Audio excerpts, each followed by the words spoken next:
have to make a quick statement regarding the Fruitvale BART shooting in Oakland here.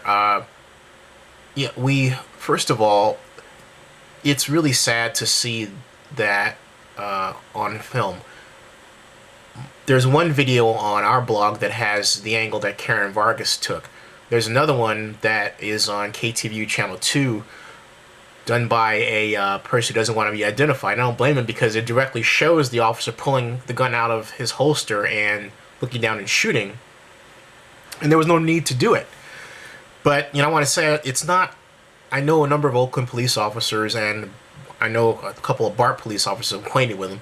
It's not an indictment against them, but against the system that tends to think that someone who's black, male, and hip-hop stylish is negative, and even if that person isn't in the prison system, should be in the prison system.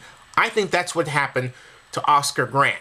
We have some young cadets, and we have some stressed out people who don't understand how to control themselves in high-tense pressure situations.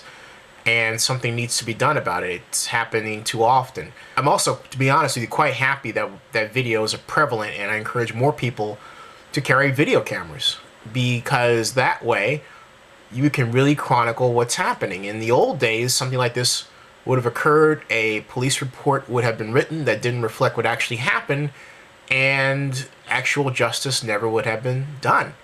And now, I think, it will be different. My condolences to the family of Oscar Grant, who was shot, and also to the police officer who did it, because I don't believe he intended to do that. Now I'm going to go to timeout on me. I've seen that video 3 different angles, the latest one shown on Channel 5 and is now on the internet, and it's horrifying. At first, yeah, I didn't believe he did it on purpose, but now I do. Why? Because when you look at his action, I'm not going to put that video on my video, because I don't want to score points like that. That's not necessary. It's brutal. It's horrifying. It's shocking. And it's heinous. He took out his gun.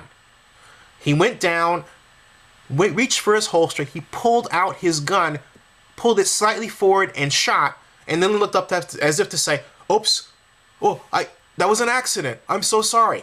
It wasn't an accident. Now, perhaps he can claim temporary insanity, but that was no accident. I'm sorry. That was no accident. It's sad. It makes you want to just cry. But we've got to make sure this never happens again.